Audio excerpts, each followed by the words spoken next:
Amber Smith is a former deputy assistant to former Secretary of Defense Jim Mattis, also a former Pentagon official and senior fellow at the Independent Women's Forum. Amber, great to see you. What does it say about Iran's current state when it lashes out with intimidation tactics like this? Well, I think it shows that Iran is incredibly desperate, and I don't think we're going to see Iran coming to the negotiating table to talk to the United States until they have reached rock bottom, until they have absolutely no options left. And unfortunately, right now, they still feel like they have a couple of those options. We saw it yesterday when they attempted to harass and interdict the British oil tanker, and they continue to impede freedom of navigation in the Persian Gulf. So that's one option where they still think they can work with some leverage to make other nations meet their demands.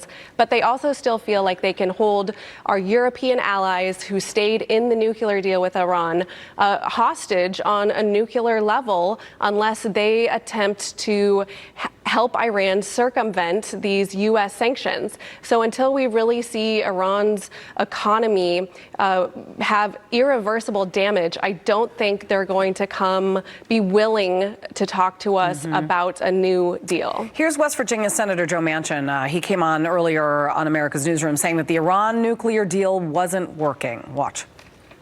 I never thought we should give them all the money we gave them up front, never held them accountable for their actions, and let them try to work their way back into the world order. They never did anything to show their sincerity. And now we're seeing exactly what their intent is to disrupt it. We need our allies working together. So after breaking the Iran deal, enriching weapons-grade uranium, not only is Iran getting into further hot water with the UK and the US, but they're also backing themselves into a corner, which you say is a good thing, right? Well, yes, and I completely agree that giving Iran large sums of money, we know that Iran is the #1 state sponsor of terror, and that's where that money went. And so doing business with them in that sort of fashion, it was a deal that benefited Iran, not the United States. It did not make the world safer long term, which is why this administration is looking to create a new deal. Iran is backing themselves into a corner because it's completely flawed logic, just as we saw Iran attempting to intimidate this British oil tanker. They're trying to work with British, do financial deals in order to increase Iran's economy for their own survival. And it's not making any sense when it comes to building that relationship. Our allies are always going to side with the United States economy, the United States military, and decades of this alliance in the Middle East. Talk about backlash, because the president, as this is no surprise, and I don't understand why Iran didn't see this coming, is now vowing to increase sanctions, okay, not reduce. So Iran trying to blackmail European allies, clearly backfiring.